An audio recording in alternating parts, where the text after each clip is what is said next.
Hi. Can you hear me? Says you're still connecting. Yeah, I can hear you now. Okay, good. Do I look lit enough? You look great. I've got a good lighting to really set the vibe. Where are you? Office. I'm actually next door. I'm in Sidekick's office. They let me use it because our office the ceilings are so high that it's too echoey. And since they're a media company, they have soundboard that they've put up on their ceiling. Does that make sense? Okay, So it's absorbed. Yeah. So hopefully not as echoey. Of course, they were like, it won't be perfect. I'm like, well, we just need to do it. I mean, it's okay. I love all, standards, but yeah, do the best way. I was trying to go in front of my Christmas tree, but I thought there's a really good chance someone's going to race down the stairs and yeah. I know. Yes, same. Well, one day is below me and they're basing out. And so I can't hear it though. Okay, good. Well, it might happen. I don't know. I was driving over here and I was like, I really hope it's not trivia night because that would be rowdy. Yeah. So anyways, we can wait just a little bit so more people can hop on. You go down to one day to get a beverage? I didn't have time, sadly. I wanted to. I know. Plus, I don't know if they're still doing to-go beverages, even though I'll be in the same building, just upstairs. Let's get a really long straw. There you go. Or if I'm like, come watch me just walk upstairs, I'm not getting in a car. Yeah. So I wanted to, but I was just carrying the books up and then arranging everything. I just didn't. Yeah. I know. And I looked, a lot of the books I'm talking about tonight, I've actually bought personal copies of, and they're right here. So nice. You'll just be getting, excuse me. Yeah. Well, a couple we don't have copies of because I think they sold. So yes, but they're on order. Yes, they're on order. Oh, everybody's saying hello. That's so fun. Samantha's on. Hey, besties. She said she'd be on for the first 30 minutes, which I'm like, we will take you however we can get you. Glad. So fun. Oh my gosh. Yes. Tell us where you're from. We have Minnesota, West Virginia, Montana. I love this so much. Oh, I bet everyone is a lot colder than we are. I'm so jealous. It's supposed to be a high of 85 tomorrow, guys. Hey, Meredith. Yeah, 85 degrees tomorrow. I had a Christmas sweater on, but it was not cute. I was like, that's why I was like, well, I'm gonna wear my sweater then because she has her sweater. It looks cute. Not happening. No. You know, I get hot. 39 degrees. Don't brag. I know. Oh, man. It's Brandon, Mississippi. I got a ticket there one time. Oh, I'll never forget Brandon, Mississippi. I have my prom date from senior year is a pastor there. Yeah, Brandon, Mississippi. Just so you know, on the interstate there, it is 65 miles an hour. And they take it seriously, huh? I'm assuming I-20 that you were I-20. Yeah, they don't. It's not just a suggestion like it is on I-35. So every time I'm in Brandon, I'm like, that's right. Washington, I'm so jealous. Signal Mountain, Tennessee. Oh my gosh, it's amazing. I know, we're just like, oh, look at all these wonderful. And I'm like 16 degrees in Minnesota. I'm so jealous. Why do we live here? I don't know why. I mean, I'm sure it gets old, but just the thought of it sounds, I just want to be in a Hallmark movie for just a little bit. Yeah. Why can't it get, this is just a weird December. I really thought it was going to be cold, but it's not. I keep anticipating the freeze. Freeze 2.0 coming. I can't wait for the Ice-Mageddon 2.0. As long as you have power. As long as I have power. You can come over to my house for soup this year. Okay, good. Yeah. That's awesome. Yeah. I love all the currently reading connections too. That is so fun. A lot of the books we're going to talk about tonight were indie press list books from currently reading. Yes. So. And if you've been with us for a while on all of our seasonal best books of winter, spring, whatever, you probably will see some that you are already familiar with. But we also added some that are backlists that we've discovered, or some that we're like, oh, I just never got to this one and it's a new release and I want to add it. Yeah. So hopefully everybody will see something that they don't know. Well, Elizabeth is at home. I am next. We have a offsite office, and I am actually next door, above a bar, which is an excellent bar one day if you're in Waco. So there's a little bit of bass going on. Hopefully it won't disrupt us. And hopefully echoing and light will be okay for all of us too. But it was such an important evening. I had to get settled and, so nobody would bother me, no family. Yes. Okay. Laura asked, is there a printable for tonight? Good question, because that is exactly what I'm going to talk about. We do have a printable. It is really just one sheet. We usually, if you've been with us before, we usually do several sheets. We'll have like the books and like the summary of them that you see online. This is one, and I'm going to just post the link. This is the direct link on Dropbox that you can download. Please let me know for some reason if it doesn't open for you. This is the printable that includes all the books we're talking about tonight. And there are two categories, just for your own Christmas shopping pleasure. There is little circles that you can check if you want to read it, or there's little circles you can check if you would like to buy the book for someone. So just keep yourself organized. Also, this printable is hyperlinked, so you can go directly to the list on our website. I think, do we have all the books in order, Elizabeth? I can't remember. Yes. Oh, you could put it. Girl, you did it. I'm going to put, in case you just want to have the list online ready to add to cart, I'm posting this right now too. That's the direct list online. And then we have a code, which is a promo code. And so our website, we don't have the ability to do actually promo codes. The details are so boring. Okay, Natalie says she's not seeing links. Is anyone else seeing links? No. Okay. No. Gosh. No. Oh, okay. You know what? Okay. Sorry, guys. I was talking to just Elizabeth. Elizabeth could see them. Let's try that again. What's your problem? Panelists and attendees, it's good to make sure everybody does that. Everyone. Here is the link to the document. Here is the link to the list directly. And by the way, we're going to record this. So if for some reason you need to pop off for whatever kid's bedtime or your bedtime or anything, you will get a recording sent to you tomorrow, about 24 hours later. So if you wake up in the morning, it's not there. You don't have to email us. I promise it's going to be sent. It's just the way Zoom works. It just sends it like, I think exactly 24 hours after the webinar. Okay, good. Everybody got it. Awesome. Okay. So where was I? Okay, so the way our website works is we don't have the ability to do promo codes like JCrew, whatever, where you type in, cold snow, and then you get 20% off. Ours is where we have an instructions box and you just type in what I'm about to post. And this is also on your printout in case you lose this in the flurry of comments. This is the code that you will post in your instructions box. And when you check out, you'll say, hey, why there's no 20% off? Like, where is it?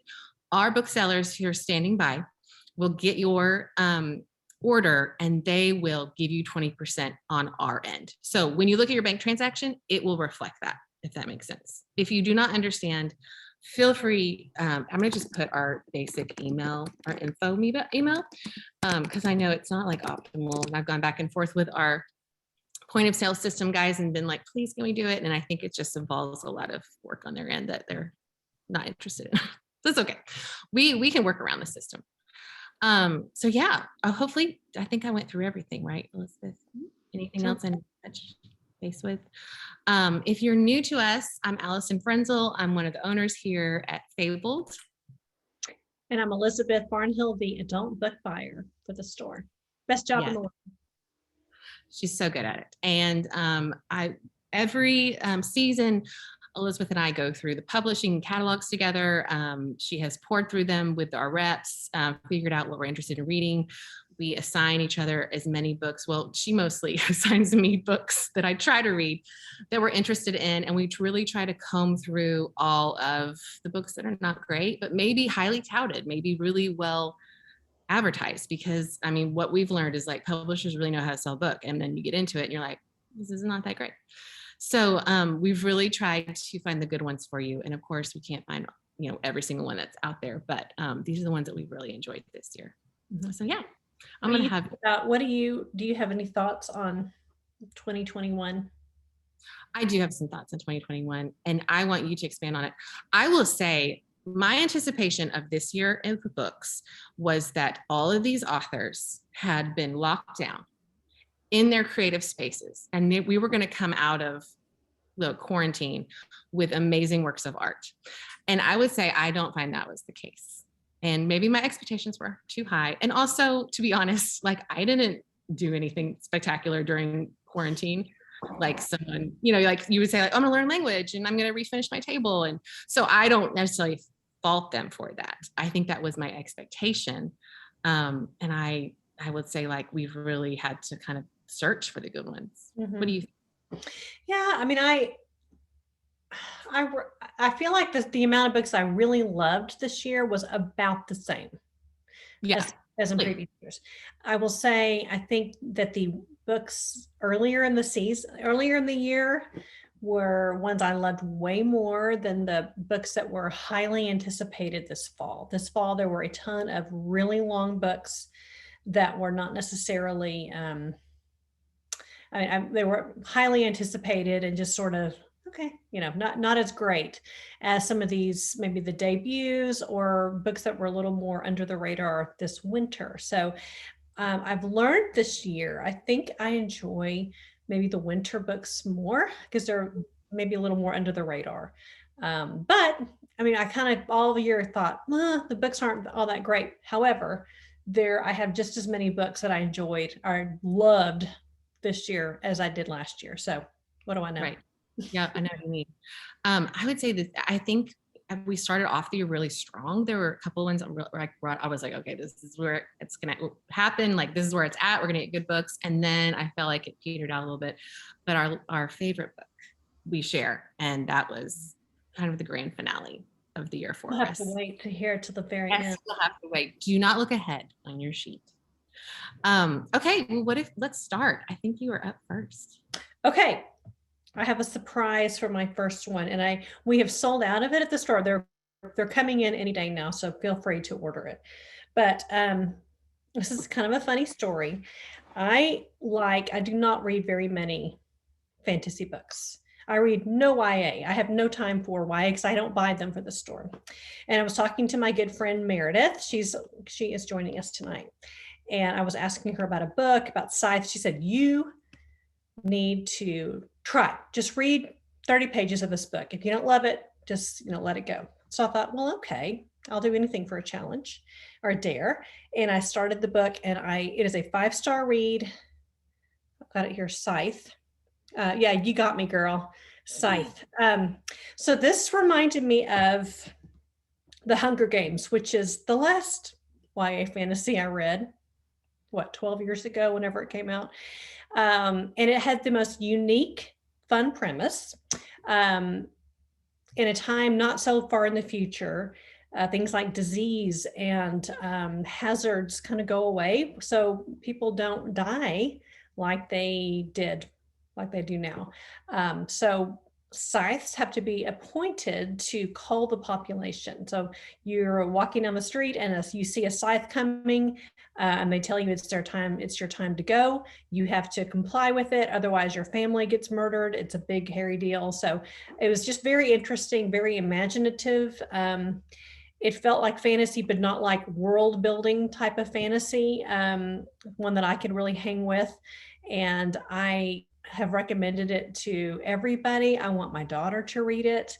It was extremely good. I've never read Neal Shusterman before, and I am definitely a fan. So that is Scythe by Neal Shusterman.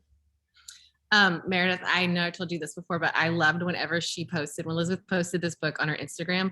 I did not think it was her account, but I noticed Fabled in the background, and I was like, wait a minute, like did not expect that at all. And my hope is that this may be your gateway to Harry Potter, Elizabeth, someday. I'm going to read Harry Potter one day. It's my greatest literary shame that I have not gotten to. I think we all have them in the shop, though. honestly. Every bookseller has a literary shame that they have not read that is embarrassing to even say. So yeah, those books came out when I was having babies, and I had 3 babies in 4.5 years and don't remember most of the beginning of the millennium. So yeah, it's not my fault. Well, fun news, guys. Kimberly is here, and maybe just for a little bit, but she is the other owner of Fabled, and Samantha is here, who is our communications manager, and she also commented, "Alison forever getting me and Elizabeth trying to read Harry Potter," which is true. I do what I can. I'm an evangelist for Harry Potter. I'll do it. Okay. So our next book, now this is a backlist, is My Name is Resolute by Nancy E. Turner. Now, if you have read These Is My Words, this is the same author, which is Elizabeth's favorite. I would say it's a 5-star read. So excellent.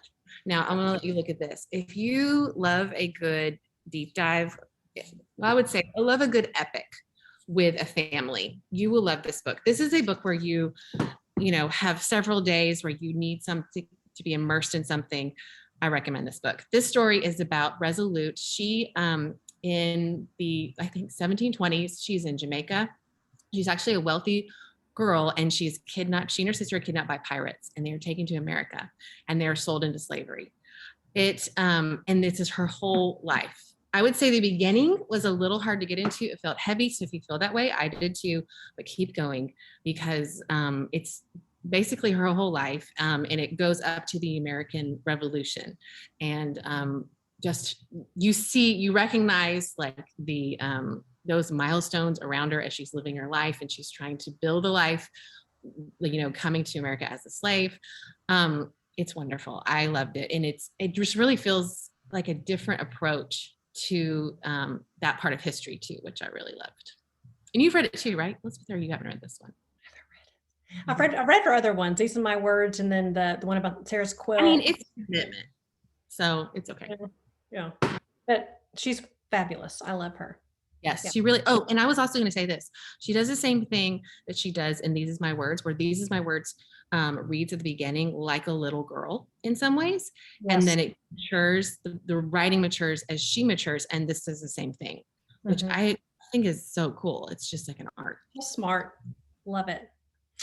Okay, so one of the things I noticed with my reading this year is I love mysteries. I love murder mysteries. I love thrillers. I love books that I cannot put down. But I am officially tired of the formulaic woman who drinks too much and blacks out and crazy things happen to her. I don't know. I've read 100 of them. They're all about the same. But I have discovered this year that I love Irish crime books. We'll be talking about a couple of them later on in this little event, but one of them I wanted to talk about right now was one I just finished recently, and that is Lying in Wait by Liz Nugent. Now, I was introduced to Liz Nugent by Catherine Ryan Howard, who we had on one of our Fabled events, and I love Liz Nugent. She writes the best opening sentences in books. All of them are that way. So this is the beginning sentence of her little Irish crime, Lying in Wait. My husband did not mean to kill Annie Doyle, but the lying tramp deserved it. So I was totally hooked. And this story is a husband and wife who go and kill a prostitute, and we don't know why at the beginning of the book. And they think, oh, nobody cares about this woman. They're going to get away with it. They bury her in the garden. And then what they don't realize is that this woman who was a prostitute and addicted to drugs had a twin sister who never stopped looking for her. So it's the story of the mother in the story, her son, who she's completely obsessed with, Lawrence, and the twin sister of the dead girl. And I mean, I read it in a day. I just was thoroughly enjoyed it. So we push Liz Nugent, Catherine Ryan Howard quite a bit at the store, and there's a good reason for it. So that was Lying in Wait by Liz Nugent. Right. Awesome. Okay, my next book, I don't have a copy of it, but there is a reason. I'm going to have the picture here. It is Free Food for Millionaires by Min Jung Lee. Now, if you already are a fan of her reading Pacheco, this is the book she wrote before that. I think I read like 2018. Oh, okay. Deb says this was her best book, in my opinion. I'm so glad to hear you say that. So there is news. She is writing a third book. And so they are re-releasing this book. And they've stopped publishing like the previous version of this. So I think it comes out in January. Is that right, Elizabeth? Maybe there's a January 4th. I actually put a link to both the new one and the old one on our little link. Great. So this is my first introduction to her because I mean, I know everybody loves Pacheco, and it's one of those where I'm like, someday I'll get to it. And I really love generational families. This story is about a Korean girl who is in affluent Manhattan. Her name is Casey, and she has immigrant Korean parents. And it's kind of this interesting story of her wrestling between the immigrant story of her parents and then this affluent life that I think she goes to Yale or Harvard, I can't remember which one. And is, you know, her friends are, you know, like wealthy and smart and successful, and she's trying to find her place. And I was telling Elizabeth, I feel like her writing is like fine wine. It is so well done. It is so subtle. The descriptions are beautiful. I mean, I feel like I read her and she is a writer, like a legit writer, and she's taking her time with the book, and it's just so good. You can just like go in and out. Leslie said, could you put the names of the books in the chat? I asked Sam to do that. Sam, can you do that for us? Yes, Sam, when you can. I mean, I know you have to leave soon too. Yeah. Leslie, I don't know if you have like a split screen, you could like put the list up and then us talking on the same, but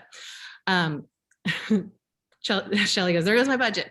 I just, if you have high standards for writing, I just recommend this book because it's just so beautiful. And I like took my time on it.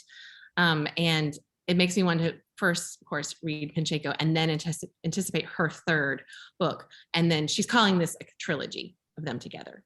So it's a good one. All right. Okay. My next one, we have them on order. They'll be in any day now. And that is The Personal Librarian. And I don't have the names of the authors. It is two women who, I don't have Melanie Benedict and Victoria something. But they wrote it together. One woman, Marie Benedict, and then Victoria something. But they wrote the book together. One woman is white, woman is black. They're trying to just collaborate on the story. So this is the historical fiction based on the life of Belle DaCosta Green. And back in the early part of last century, she was hired by J.P. Morgan to be his personal librarian. And she was very, very good at what she did. But she had a secret. And the secret was that she actually was passing for a white woman, which is kind of interesting. She made her name sound Latin because she had a little bit of a Latin look about her. And it's very interesting because her father was, I think, the first Black man to attend Harvard. So he kind of celebrated that aspect of his life where she had to kind of hide it in order to do what she wanted to do. So I spent the entire book reading and Googling because there were so many fascinating things I had no idea about. So I love historical fiction, but especially about parts of history I knew nothing about. So I feel like I know a lot more about Belle DaCosta Green and J.P. Morgan because of this book. It was very, very good. That's awesome. Mm-hmm. All right, my next book actually comes from Kimberly, and I have to read this one too. So I can definitely second her recommendation. I'm going to read her a little bit of her review because she just put it so well. So this is called How to Lead: Wisdom from the World's Greatest CEOs, Founders, and Game Changers. It's by David Rubenstein. She writes, such a great gift idea because there really is someone in here for everyone. David Rubenstein interviews the highest achievers of various industries, from business and banking to sports, arts, and entertainment. I was fascinated by not only the backstory shared by the interviewees, but also their biggest takeaways on their journey to success and what they really believe is at the heart of leadership. I'm still talking about this book 8 months after finishing it. Some of the people he interviews include Oprah, Jeff Bezos. And this one was my favorite, was an interview with George W. Bush and Bill Clinton together. Also Yo-Yo Ma. I mean, it is like anyone who's anyone is in this book, and I really enjoyed it. I started listening to it, which was fun because it is like a real interview, and I regretted not reading it because there was things I wanted to underline and remember. It's a great gift too for Christmas season for anyone that is in leadership or wants to be in leadership in any area, because they really cover kind of a gamut of industries in this book. All right, my next book is one that a lot of us at the store loved, and that's 400 Souls. This was a compilation of many, many authors, and it was compiled by Ibram X. Kendi and Keisha Blaine. This is basically a compilation of 90 African-American authors who take the five-year chunks for the 400 years that there have been African Americans, and each one takes a little chunk and tells stories. And they are stories that I'm very familiar with and stories I knew nothing about. And some of them are poems, some of them are more historical fiction, some are essays. And I think, we several of us at the store read it, and we're reading it at the same time, and we get together and say, oh my goodness, can you believe the story? Or some of the stories, of course, are much more interesting than others, 90 of them. But this is one you could kind of read slowly. You can read one at a time, one a day. And I learned a lot and thought it was very, very well done. So it's 400 Souls. That's great. That's a great recommendation, because it is a big book. Like, just to say that you can kind of make your way through it gradually, take your time, be contemplative.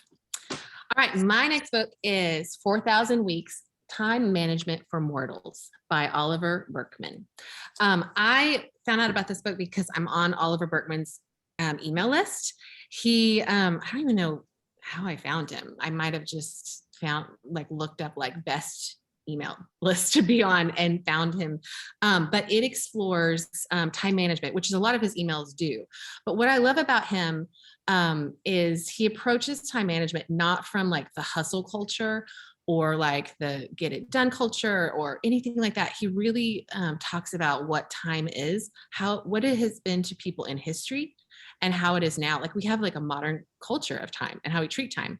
And 4,000 weeks is, assuming that you live to 80, is how many weeks you have of your life. It's kind of morbid, but it is a good perspective of things, how do we spend our time, especially with being upset, modern culture being obsessed with life hacks, being productive, but yet also still somehow believing that real life is just beyond those things, if that makes sense.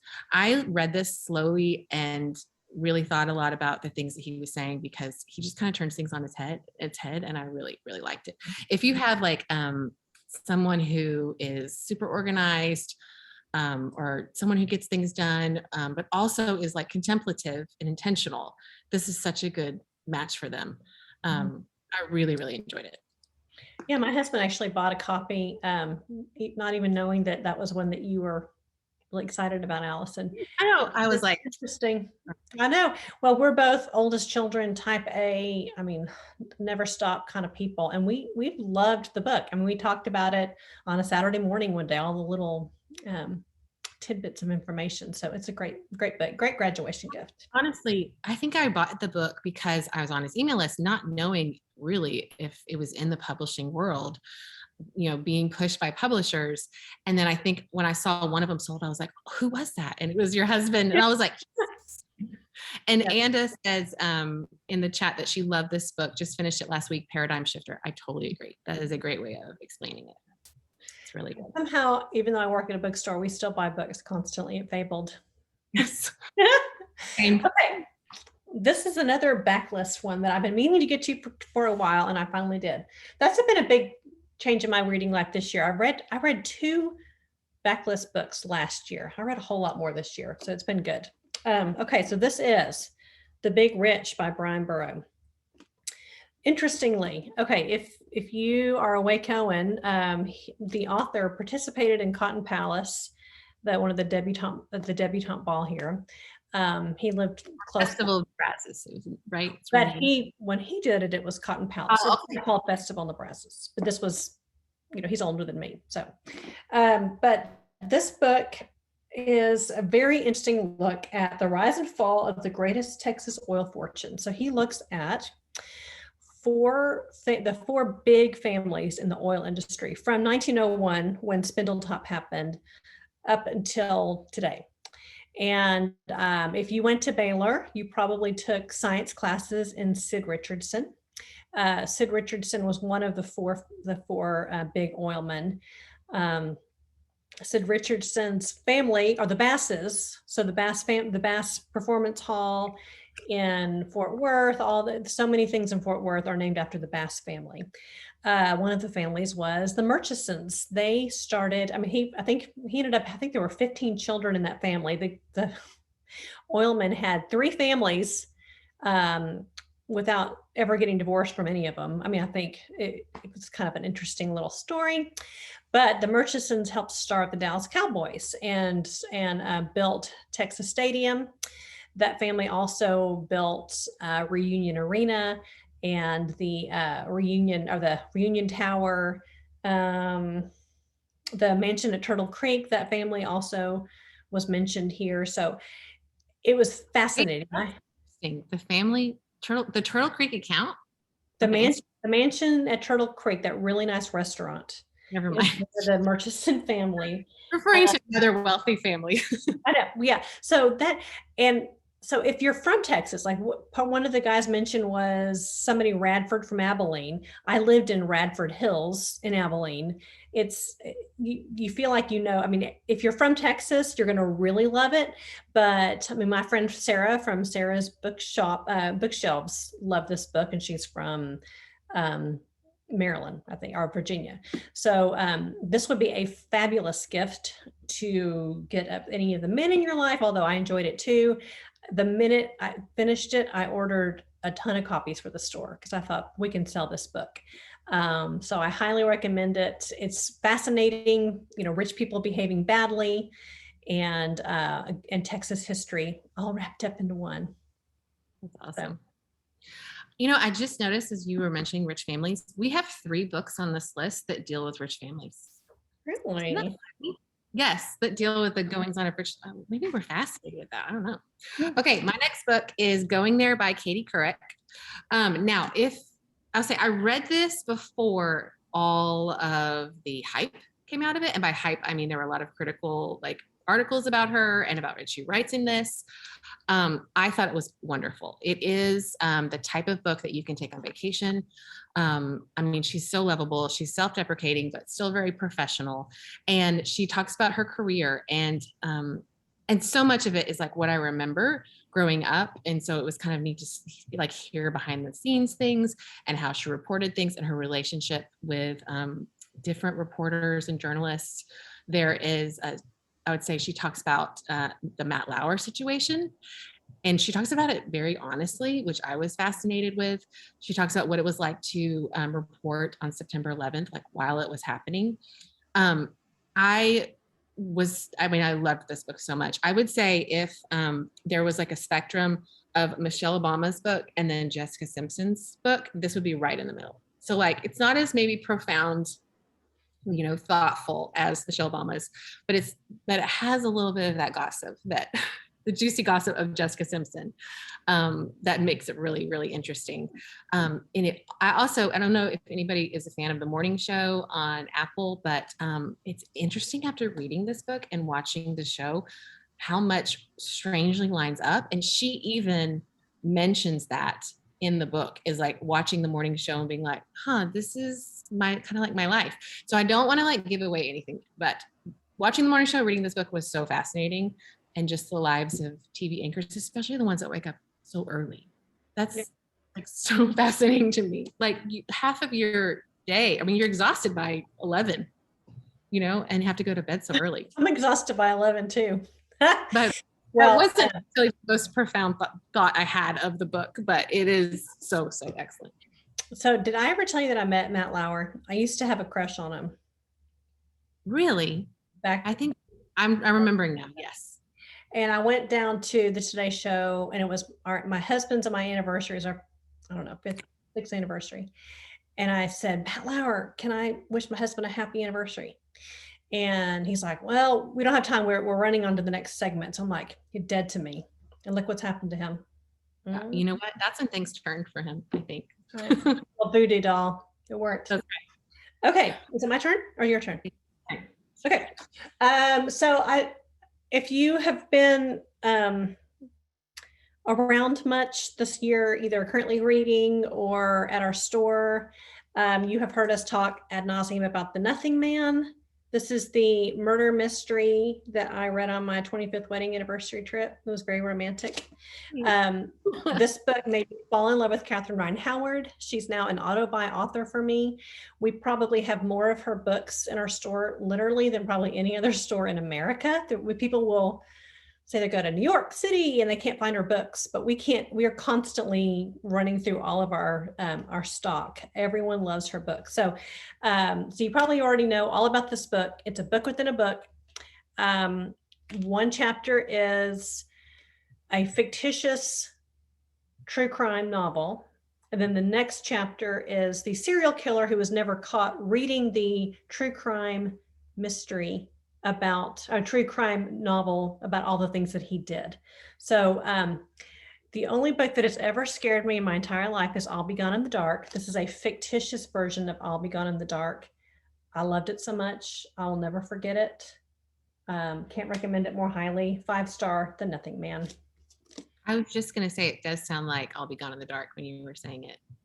Yeah. Yep, that was kind of the impetus for her writing it, because she thought right when I'll Be Gone in the Dark published is when the actual Golden State Killer was caught, and she always wondered, did he read the book before he was arrested?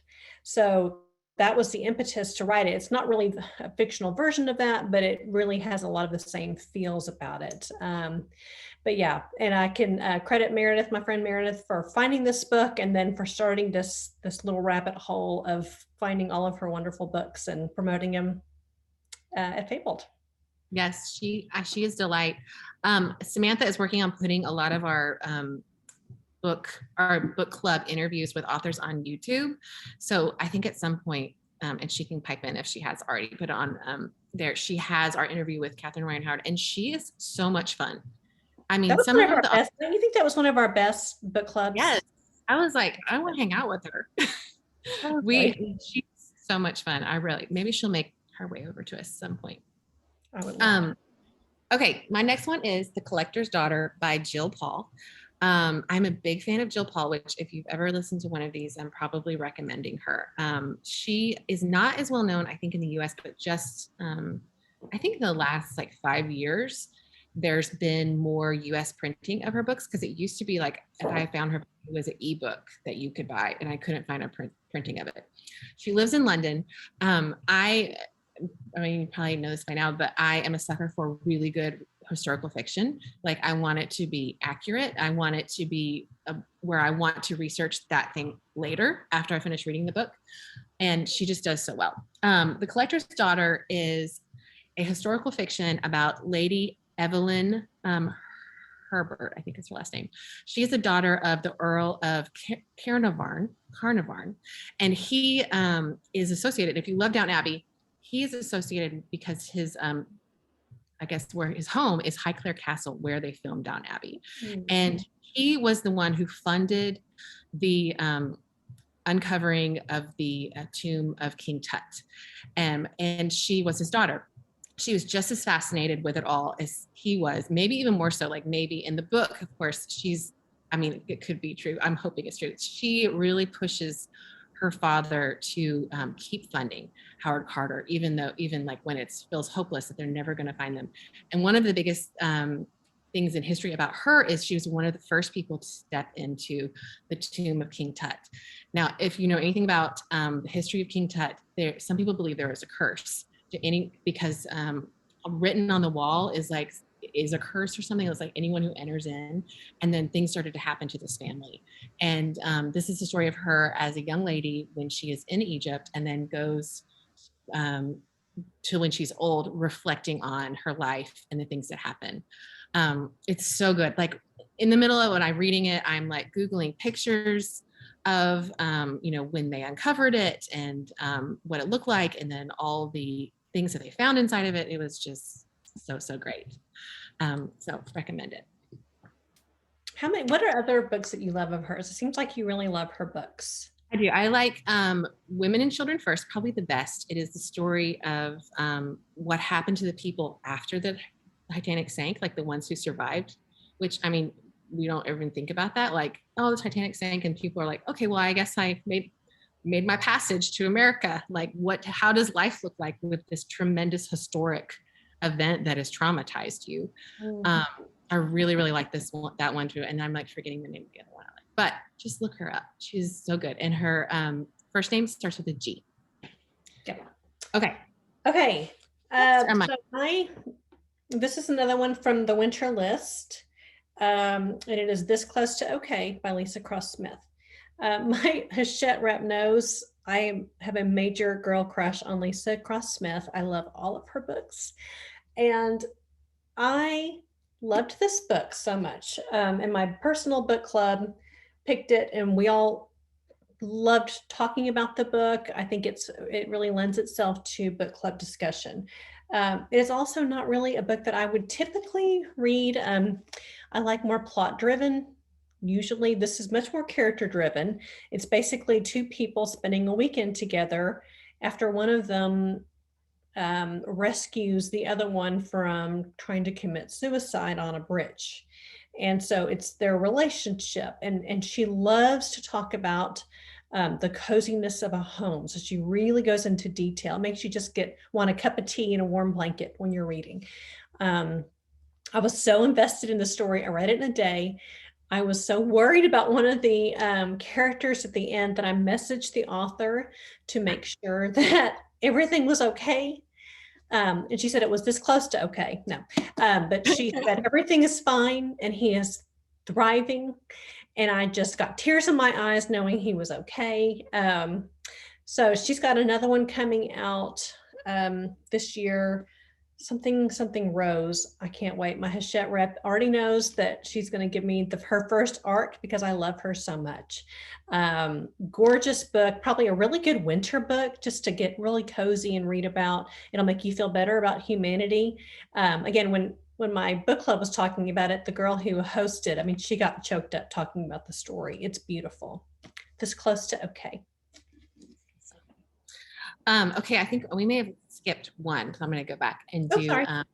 No worries. I mean, we figured out. Okay, this is our second rich family we're featuring tonight. This is the Vanderbilts. This is the Vanderbilt: The Rise and Fall of an American Dynasty by Anderson Cooper.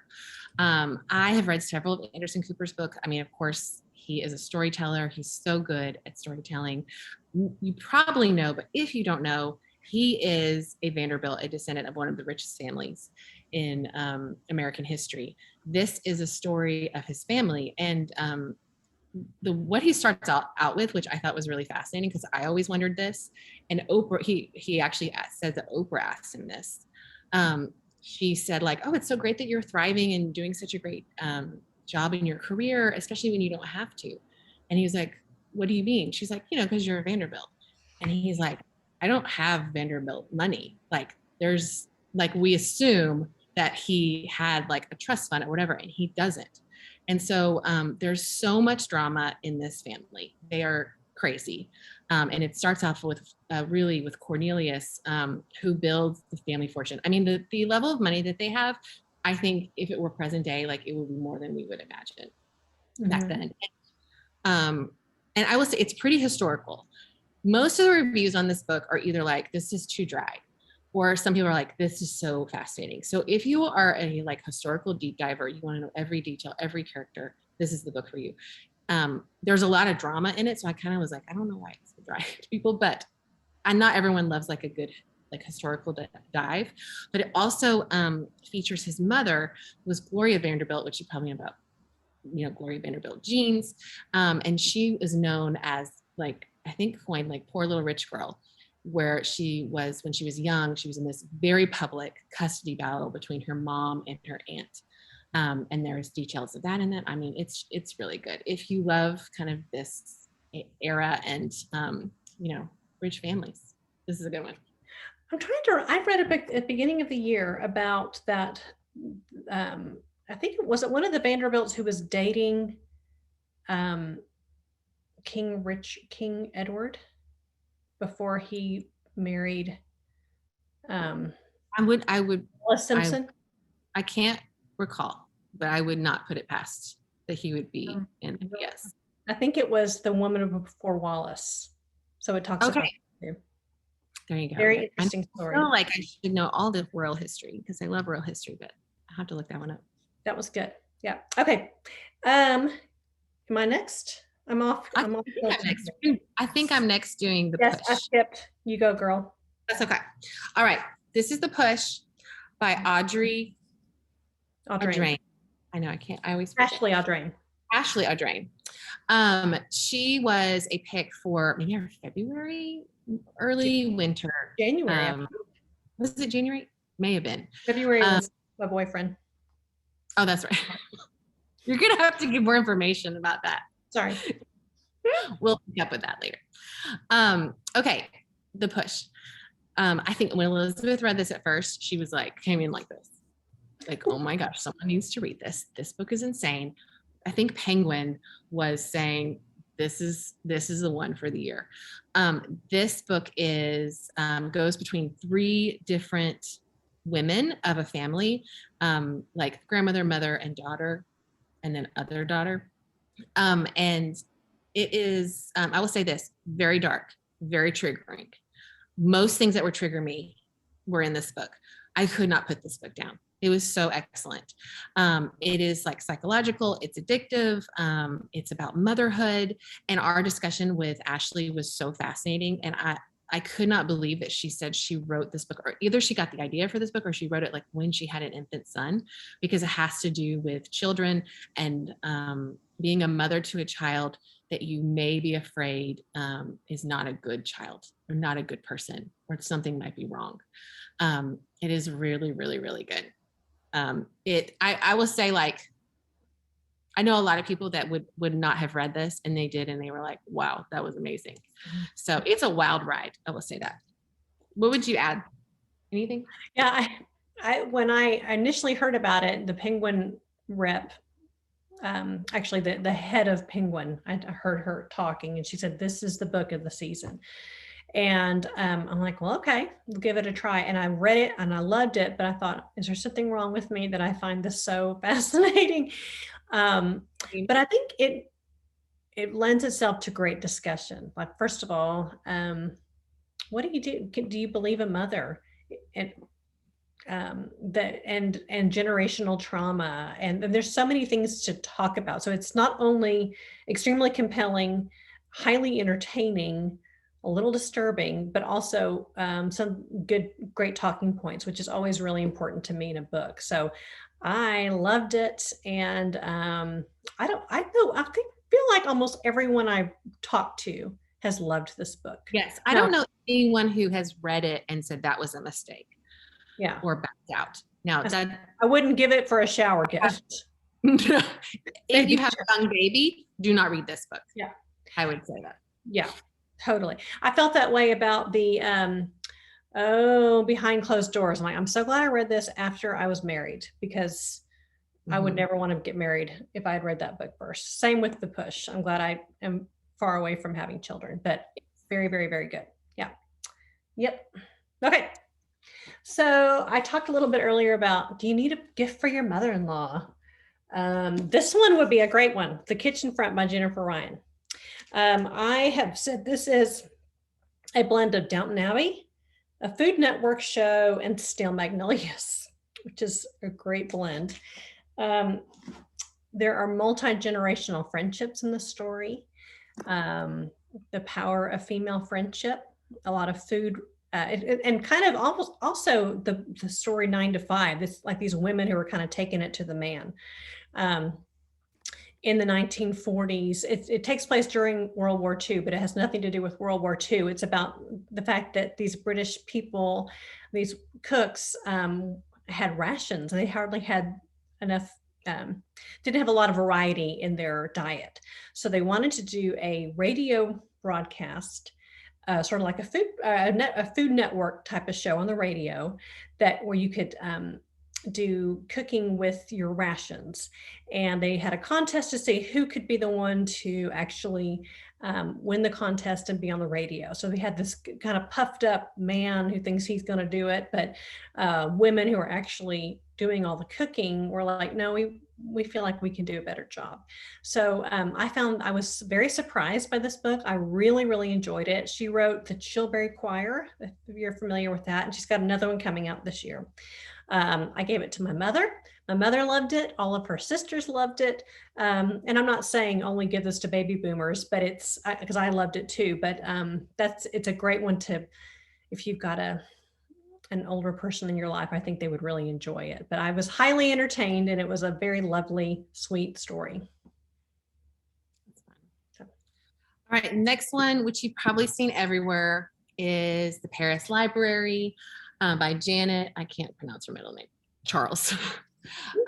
This, I think, I'm trying to remember, was this chosen for Book of the Month too? We had it for our book club. I think we did it for Indie Press. I don't think it was, yeah. I mean, there's definitely a reason why we pushed it so much. It is so excellent.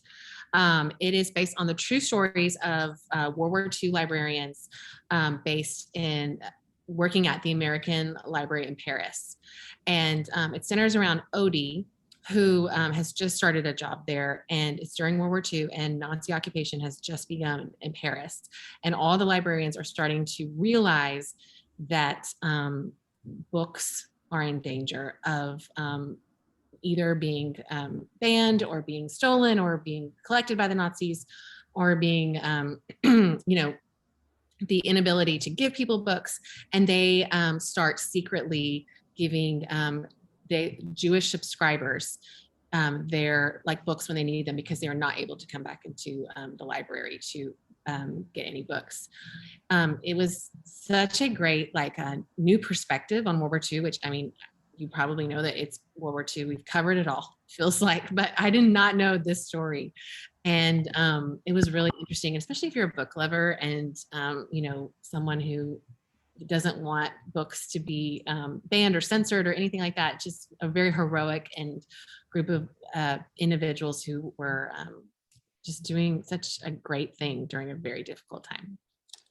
The author actually worked at the American Library in Paris, and she talks a lot about the head woman there, who was extremely heroic and a true actual person, and the Nazi who was in charge of the library system when he came to Paris kind of turned a blind eye, let her do that because he didn't think the books needed to be censored.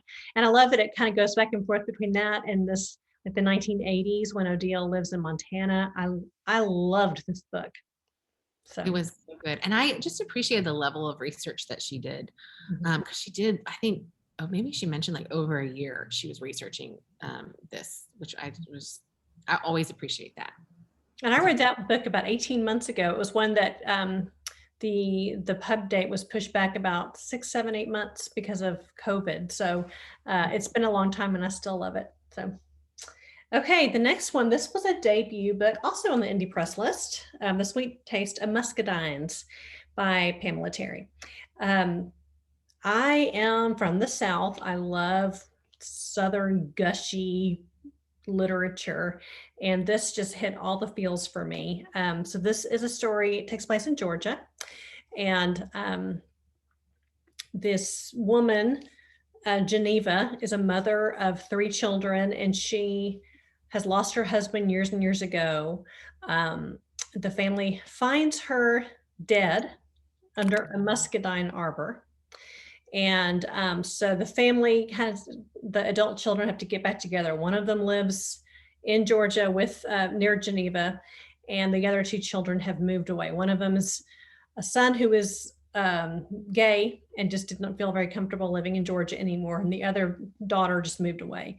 So the family gets back together and they're kind of wrestling with why did Geneva die? And some of the maybe archaic or very extremely conservative small town Southern feelings about homosexuality. And there's a mystery involving the father, but I don't want to give too much away. So again, I think if you like family drama, Southern gushy literature, you'll really enjoy this book. I was very surprised by how much I loved it. I couldn't put it down.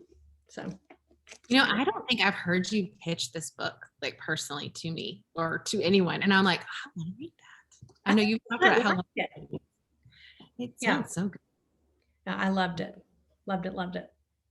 That's awesome. Okay. My next book is Share Your Stuff. I will go first. 10 Questions to Take Your Friendships to the Next Level by Laura Tremaine. We got to interview Laura, who is so much fun. And she is a beloved podcaster and used to be a blogger. She wrote this blog for several years called The Hollywood Housewife. And I have followed her on Instagram for a while, and I almost consider her like she's very big sisterly, and gives grace and encourages people. And I really like her. And she wrote this book about 10 questions to bring to your friends or your partner or your husband, wife, and to I guess, be more authentic and deep, like with deeper questions and conversations. There is a memoir mixed in this book, which sometimes with like, these kinds of books, I'm kind of like, oh, okay, like that doesn't really relate or whatever, but it is done so well. And you just end up absolutely loving her at the end of the book. And I listened to the first part of this and then read the rest of it. So it's really great to listen to her read it too. It is really a great time to read this when we're coming out of pandemic, which I have this really funny memory of a friend of mine. We were in the middle of lockdown and I saw her in her front yard, and I pull up to her and I'm like, hey, and she's, hey, and then she says, I don't know how to talk to people. Because you'd been like just with your family. And so conversation was awkward, like when we first all came out of it. It still is that way, like when you see people that you haven't seen forever, like you've not seen them since, beginning of quarantine, you're like, how are you? So much has happened. Yeah. It's just a really great book. It's a great gift book too. It's really light, but it deals with just a deeper subject, if that makes sense. Yeah, I loved it. I had great conversations with every member of my family after reading it. And it's fun because I've mentioned this, but she was good friends with my sister-in-law, lived with her in college. So that's kind of a fun connection. But small world. That's so cool. Okay, next book, Landslide by Susan Conley. This was another huge surprise book to me. This, I think if you have sons, this is required reading. She talks about raising her sons, and she calls them the wolves, raising the wolves, which is totally accurate. My sons are now 20 and 22, and they're not quite as wolfy as they used to be, but I just felt really seen when I was reading this book. The main woman, it takes place in Maine. Her husband has been in a horrible fishing accident and he's in Canada. So she's trying to take care of her husband, take care of her job, take care of the wolves. Is she being too easy on one of them? Is she, a lot of mommy guilt going on, but it's written in such a beautiful way. It doesn't sound like a book I would want to read, and I read it and I literally couldn't put it down. She reminds me of Anna Quinlan, just somebody you read and you think you really get what it's like being a mom. And I mentioned this before, but there was a woman who read it and was like, I didn't really appreciate it as much as you did. And I said, well, do you have boys? And she said, no, I have daughters. I'm like, well, that's why there's just a difference with boys and moms. And I adored that book and highly recommend it to anybody. So, I'm up next again. Yeah, the next two. Sorry, I've got all the stuff going on, and I'm okay. All right, the next one, Raft of Stars, Andrew Graff. This one, I just thought, oh, this is pretty. I might give it a go. This was just an arc that one of the publishers sent me, and I read it, and I loved this book. Again, it's about two boys named Fish and Bread, and they are buddies. One of them lives in this small town. The other one comes to visit his grandfather every year in the summer, so they get to hang out in the summer. So I'm sure we all have those summer friend memories. But there's one of the fathers in the story is rather abusive, and the boys do something one day and think they're going to be in a lot of trouble. So they run, they flee into the wilderness around their small town. So the town is just worried, sick about these boys. So you've got the sheriff and a woman who works at like a 7-Eleven who are trying to find these boys. It's kind of a race against time to make sure they're okay. And I just was deeply invested in the boys' lives. I was worried about them. A lot of nature writing. It had very Stand By Me vibes. And we actually picked it. We have a new subscription service at our store, and this was the very first pick for one of the boxes. Just a fun debut that's kind of under the radar, and I loved it. One of my very best friends, who is a huge reader, picked it for our book club last month. It was one of her favorite books of the year as well. So we had a great discussion about it, and I dearly loved it. Wrath to Stars. And I'm up next again. Sorry. Okay, next one. What Comes After by Joanne Tompkins. This one is one of the larger books, but I really, really loved it. It's a story, a literary story set in the Pacific Northwest. I believe Joanne Tompkins worked for the CPS offices, so she really knows what she's talking about. This is a murder-suicide of teen boys. This is the theme, apparently, the last 3 books. And the families who are grappling with what has happened to their sons. Guilt of one of the families, the murdering family to the suicide family. And one day, out of the blue, a pregnant teenage girl shows up at one of their doors. And so the entire book, you're thinking, whose baby is this? And is this going to kind of maybe heal a little bit of the wounds of this community? And I loved the way it was written. The dog, Rufus, is my favorite dog I've ever read in a book. It made me almost want a dog. And I just dearly, dearly loved it. If you love a really well-written literary novel, I would highly recommend What Comes After. So that's one of those I feel I wanted to get to this year and didn't get to them. I wanted to point out Maudine she wrote something to just the host and the panelists, but I wanted to say what she said. She said, I loved What Comes After. It's set in the town I lived in for 12 years. She got it perfectly. Maudine is a dear friend, a dear internet friend. Love you, Maudine. All right. Your turn. Next one is Haven Point by Virginia Hume. We were fortunate enough to have her be I cannot remember the month that we featured her for our August. book. Man, you're like amazing. I don't know what's wrong with me. It's like Rain Man. Hey, at least it's one of us. Yep. This is a multi-generational story, 4 generations, and deal with a family that lives by the coast of Maine. It is very atmospheric. It is, I feel like my family has a home in Maine, and I was like, yes, this is exactly what it sounds like. I felt like I was right back in that area. And it is, I don't want to give away too much, and there's so much layers. Even just to explain it, I would be here for like 5 more minutes. But if you like a generational family, it spans from the 1940s to the 1980s. She's an excellent writer. It's like a beach read with depth, I would say. But Elizabeth, tell me what you would add. Yeah, interesting. Her dad is Britt Hume, who was a White House correspondent. I loved it. I love multi-generational stories. The grandmother's story was so fascinating. And it was really sweet. She lives in Washington, D.C. and happened to be in Houston a couple of weeks ago and messaged me. She's like, I really want to see Fabled. I'm so thankful for all you did for my book. I'm like, do you realize how far Houston is from Waco? But she made the trip and signed all of our copies. So if you get a copy, it'll be signed by Virginia Hume. She was actually at our store. But it's just a beautiful, great book. Again, another one that I gave to all my mom and her sisters. There she is. Yeah. But I really, really enjoyed it.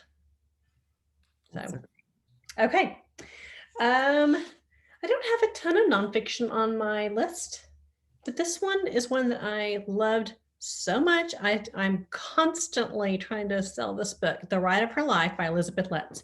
She wrote Finding Dorothy, which was one of my favorite books of 2019. This is the true story of Annie Wilkins, who in the 1950s was 63 years old and given 2 years to live, but only if she basically lived in a nursing home and did nothing. And she said, I ain't doing that. She sold off her possessions and bought a horse named Tarzan, and she and the horse Tarzan and her dog Depeshtois started to head to California, which is what she always wanted to do. She always wanted to see California. So she left and did not have a map, didn't have money. She didn't have the weather app. She had basically nothing. And her notoriety grew as time went on. She met Groucho Marx. She got her horse was painted by Andrew Wyeth. Every town was so excited when she stopped by. So it's a really neat story of community and just an exciting random news event and a true life woman who said, I'm taking my life and I'm doing what I want to do with my life. And she did. And so I just loved it so much. And if you love a good true nonfiction with a lot of heart, I would recommend The Ride of Her Life. Natalie pointed out in the chat, which I think is a very interesting point. She thinks that she loved it. She thinks many didn't pick it up because of the cover. I agree. It's always disappointing to me when we read a book and maybe we haven't seen the cover yet and the cover comes out or the paperback comes out and it's changed. And we're always like, oh gosh. And we tell the publishers too, like, we don't like it. I loved the original Greenwood. The paperback Greenwood is so far. Yes. Frustrating, disappointing.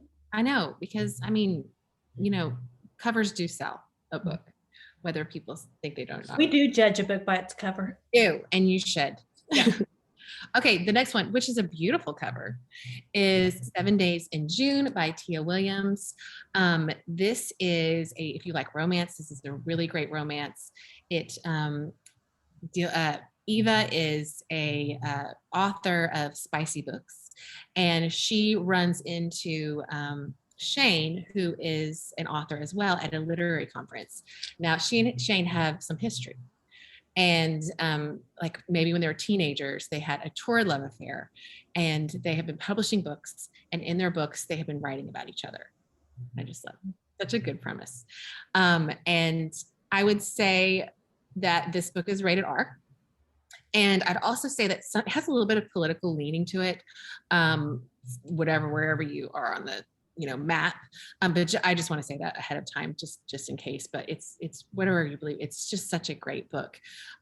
It has, I would say, it's a romance novel. It's just not a typical one where you just are like, okay, read that, it's over. I think there's a lot of thought involved, and but I mean, you're really thinking about things, enjoying their love affair, but also thinking about things. So yes, and Reese picked it for her book club. I think we found out about that after we really fell in love with it. Sometimes it gets a bummer when we have like a big name person pick one of the books that we're interested in. Well, and I'm, Polly McPrudy Pants, but I still enjoyed that book. I don't really read a lot of spice, but this one, you're kind of able to skip through it if that's something that bothers you, which is not something I typically read, but it was one of my favorites of the year. Yes. Okay. My next book, one of my favorites, of course. All right. How Lucky by Will Leach. I love this book so much. The main character has a disability. It's called SMA, which is sort of a child onset ALS. So he's now an adult. He's unable to speak or to move, but he has a job. He's as functioning as he can, and he thinks he witnesses a murder an abduction outside of his home, and he's just convinced that he can help solve the crime. So it's funny. The way he talks about the things he has to do with his life it's just handled with such humor and grace. He's got a best friend. He's got a nurse who is just hysterical. She's an Iranian woman who is completely obsessed with college football. They live in Athens, Georgia, so there's a lot of love for the Georgia Bulldogs. So this one really strikes a great balance of a mystery, a hilarious novel, a little bit of disability information, and a great friendship book. So light and just, I loved it. Loved it. How lucky. All right, my next one is No One Will Miss Her by Kat Rosenfield. We just interviewed Kat because this was one of our book club books as well. This is the kind of book I almost can't tell you too much about because I will spoil things. But the story begins with the voice of Lizzie, who is a girl who has been murdered, telling the story of her murder and the surrounding incidents of it. It's set in a small town. Lizzie is of low income. And that's all basically I want to say. It's very twisty. If you love a good twist, it's quirky. Yes. Quirky. I feel like the characters are pretty relatable too, pretty realistic. It's really interesting about Kat is that she worked with Stan Lee, who wrote the Marvel movies, and she wrote a book with him. And I cannot remember the title of it, but she is. We were telling her she's the most interesting bio. It is all over the place. She worked for MTV. She worked for GQ maybe or something. Yeah, it's really cool. This is if you like thrillers, and I think if you love a good twist, this is a good book. Yeah. Okay. My next one is The Stolen Hours by Alan Eskins. I love Alan Eskins. He wrote The Life We Bury, which is a mystery that I sell all the time at the store. It's a great one to pick up in the winter time. It's got a very snowy feel to it. Most of his books are set in Minnesota. Apparently he's a bigger deal up north. And we're trying very hard at Fabled to get him to be a more recognizable name down south. So he does a neat thing where in The Life We Bury, the girlfriend of the main character, Lila, is the main character in this book. You don't have to read one to read the other. It's just kind of a fun little Easter egg. But in this story, the main character, Lila, has just finished law school. She's clerking at a big firm. Her boss is one of the most well-known and hard-nosed lawyers. She's kind of intimidated by, but happy to work under her. So one day they're at the docket call, and she sees a man in the docket call who she's fairly sure injured her years and years ago. This man is accused of attempted murder. He's a man that they're fairly sure is a serial killer, but he's so smart they cannot catch him. So Lila is kind of putting it together. Most likely, he hurt her. What is the word I'm looking for? He injured her. I'm tired. What's the word I'm looking for? I mean, it sounds what you're looking for. Attacked. He attacked her.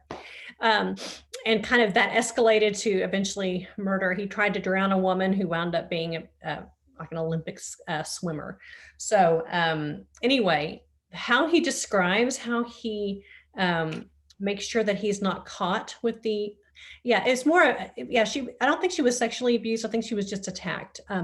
But how he gets away with these crimes is so fascinating. Maybe one of my favorite parts of the book. So just a great mystery. It's not your typical mystery thriller that's just the same always. But if you like that genre, I recommend Alan Eskins, and his book, The Stolen Hours, was just wonderful. I read it in a day. Just couldn't put it down. And one, who is it? I'm trying to remember who said that they got it. Yes, Lisa. Lisa said she got it in her Storybound box, which is our subscription box service, and we I think we're on our second month. We started it last month, and I'm going to put the link to our subscription boxes in here. Do not go yet to the site. Just copy and paste it or remember it. You can also find it linked on our Instagram and on our website. It's everywhere. But this was the selection for the Pioneer. And with Storybound, I guess the tagline is a book subscription for every character. So the Pioneers got this book in their box. Glad you're enjoying it, Jenny. That's awesome. It's so good. And Melissa, somebody asked if Shiner made the list. That was our favorite book of 2021. That was or 2020. It was last year. We sell, I think, more of that book than any other book in our store. So it's now paperback, but we went gaga over that one last year and still do. So yes. Yeah. She is one of our, Kelsey says both my selections so far from Storybound have been wonderful. Thank you so much. I'm so glad to hear. It's a new thing to us, and it's been really fun to do it, and I'm so glad to hear that you're enjoying it. Yeah. All right, my next one is, I do not have a copy of it. It is The Reading List. This is a book for book lovers. It is uplifting. It is basically a story about a widower who goes to the library, meets a young girl, and she finds a note that has a list of books on it, and it's titled "Just in Case You Need It." And it's kind of like the character's journey of discovering these books and discovering the wisdom in these books. If you're a book lover, of course, you will absolutely love how books impart wisdom on people, even when they're not, directly like a self-help book or whatever. Just a wonderful story, and how readers can connect to each other and combat loneliness. It is just a feel-good book, and if you need one of those, this is the one. That's what we have a hard time keeping that one in stock, because it's just one where we're like, if you love a feel-good book about a book, sort of curmudgeon story, a man finding purpose in the winter of his life. Oh, so good. Yeah, I love it. I think this one was a little bit under the radar for us too. Totally. Read it after it was published, and you're like, hold up. No, I think I read it before it was published, but I just did not hear much about it. There were two of them, The Last Chance Library and this one came out at the same time, and I just love this book. And it's funny and insightful, and we read a lot of hard books. This was just one that you're just like, oh, I just love people. I love books and people and libraries. Sometimes you need a little hope in the world. That's right. Amanda asks, she mentioned Storybound. She says, I can't decide which Storybound subscription to get. There is one called The Everyman, which you will get a selection each month from the different subscriptions, but you also have the ability to switch your subscription. Like if you're feeling this month, I want to read something that is the storyteller, you can switch back and forth, whatever, you're feeling. So Jenny says, I received my first Pioneer. What was the first one? Raft of Stars. Yes, Raft of Stars. That's right. You already answered. Okay. All right, ready? Here we go. Yeah. Lightning Strike, William Kent Kruger. I love this man with all of my literary heart. He writes about Minnesota like, it almost seems like a Southern author to me, the way he writes. I love it. Ordinary Grace is a lifetime favorite of mine. He writes a long-standing murder mystery series, and the main character is Quirk O'Connor. And so Iron Lake is the first one. I'm sure you've heard of it. But this is story 0 in the Quirk O'Connor series, when Quirk is a little boy. This reminded me so much of Mayberry.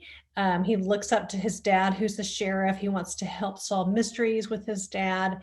There's always a Native American, the Ojibwe community is very close to this community in Minnesota. So most of his books have the white people, not verses necessarily, but living in the same area as the Ojibways, and how they handle that. Sometimes there's conflict. Sometimes how do you solve murders on reservations? So it's just written beautifully. Again, a book that men or women would love. I just love William Kent Kruger. And he was our September Book of the Month Club. Fabled Book Club. Yeah, our Fabled Book Club pick of September. So that was really, really exciting to get to have him. He was so entertaining when we interviewed him, because I was like, these stories feel so intricate, and that the fact that you're dealing with the same town, how do you keep track of that? And he was like, I don't know, just do. And I was like, man, so you're brilliant, basically. Brilliant. There's no hope for us. He's just wonderful. Love him so much. All right, my next one is Apples Never Fall by Leanne Moriarty. Do you pronounce it Leanne? How do you say it? Her name is Leanne Moriarty. Did you hear it pronounced? I always am like, no, just real subtle. So I'm not really sure.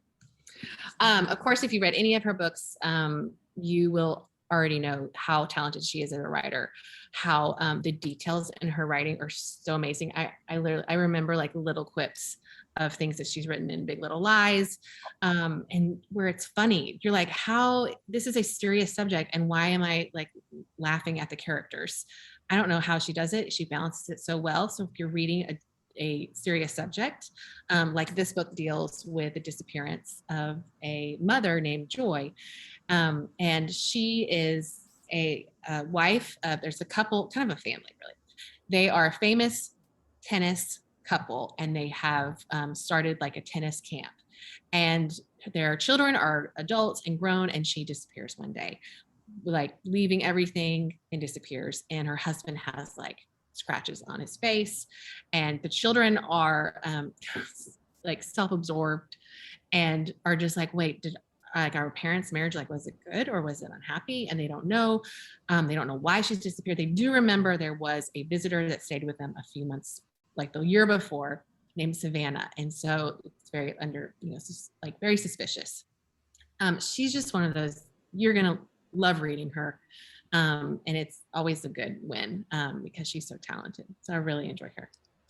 Yeah, this one was one of her last two have been, they're okay. This one was back to really, really good to me. I loved this one. And they're so fun. I just love how she writes people. It's so funny. Yes. Okay, so fun as a friend, like as like a friend who gossips. I feel like she would be really fun. She's awesome. Okay, so someone was saying that William Kent Krueger is an American treasure, and his partner in American Treasureness is Rick Bragg.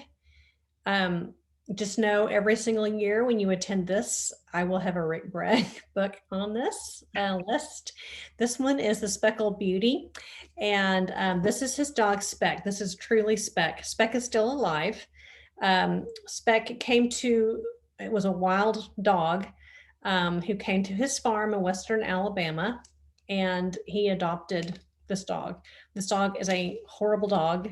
He smells bad. He causes major issues. He writes, in the back of the book that no cats were harmed in the making of this book. And so it talks about this. There's the cats at his farm absolutely hate Speck, and it is just funny. The way he writes he's my favorite. I love everything this man writes. And I read this one in a day. This is sort of just a good holiday book. Just sit and read it and you'll enjoy it. But you'll love just the story. Rick Bragg lives with his mother, who's 80 or 90, probably nearly 90 years old. And she adopts the dog, and the stories it's just great Southern families, and the landscape and the animals just make you feel good. So I love it so much. Rick Bragg. It feels like a good gift book. Totally. Yes, absolutely. He loves dogs. Or not, because it's a good story. Yeah. All right, my next one is Dear William, A Father's Memoir of Addiction, Recovery, Love, and Loss by David McGee. This kind of book showed up maybe in our ARCs. Elizabeth read it first, told me to read it. It was so wonderful. David McGee lost his son to addiction, and which means saying that you're like, I don't know if I'll read it. And it is so beautiful because he also deals with his own issues and history of substance abuse in his family. You really see as a father who he becomes. It has such good perspectives on parenthood, and when you feel like you do everything right, and when it's devastating things happen. So David McGee actually, when we messaged him, told him how much we love the book, he was so kind to us. And we haven't set anything in stone, but we're in really big talks with Baylor to bring him to speak and sell his books, because I can't tell you how wonderful this book is. If you have addiction in your family, and I will say, like, my husband's sister passed away from addiction. And so normally I would not come to read a book like this, but it is so beautiful. I recommend it. And even if you've gone through it, I think there's almost like a camaraderie of like somebody who's gone through something that you have. And it's just beautiful. As a father who loving a son, I really, really enjoyed it. That one was one that he wrote me a letter and just said, will you read my book? This is a new book. And I was like, well, sure. And I was like, oh my gracious, this book is so good. So it's one of those where I'm just thankful that he reached out, and some of the proceeds of this book go to an addiction recovery type of. It's called the William P. Institute for Student Wellbeing at the University of Mississippi. Yes, where he lives and works. And I think this is a good book for high school parents to read, and college parents, and maybe college kids. I would not recommend this for high school kids. No, I don't think it's going to fall flat on deaf ears, I would think. Well, and just some of the things that he's done too. I mean, but I love the redemption and the hope, and I loved it. Yeah. Okay. My next two, well, I guess these are parts of series. I'm going to go kind of fast with these, but Anthony Horowitz, again, is one along with Rick Bragg, if he writes a grocery list, I'm like, can I read your grocery list? I love him so much. He is my favorite murder mystery novelist ever. So this is the third in the Word is Murder series. He's got 2 series and a couple of standalones. And this one is sort of a locked door mystery, but it's set on an island near Guernsey. And it's at a literary festival. Daniel Hawthorne is the inspector, and he's totally naughty and utterly hilarious. And he's got his a novelist who's actually Anthony Horowitz as a fictitious character who is writing his life story. So I love it. I love him. I would recommend him to anyone, men or woman. Start with The Word is Murder. And this one was just as good. I just tore it up. Do you remember when I mixed him up with another author and I thought he died, and I told you? There's another Anthony Horowitz or Tony Horowitz. And I was like, he died, which is terrible. But I was like, did you hear he died? You're like, excuse me? I mean, it was not. It was. I'm glad that it was not the case. Horrifying moment. Okay, and the second one is the second in the series of the Thursday Murder Club, which was one of my favorite books of 2020. This is the story of mainly of the Thursday Murder Club. There were about 5 pensioners who are bored. They were brilliant people, and they are solving cold cases. They get together every Thursday to solve cold cases. It's kind of like a cozy mystery, but smarter. The best character in the book was named Elizabeth. And so everyone was wanting to know more about her. She's sort of a funny Angela Lansbury, kind of a naughty Angela Lansbury. So this is more of her backstory. She was in the British version of the CIA.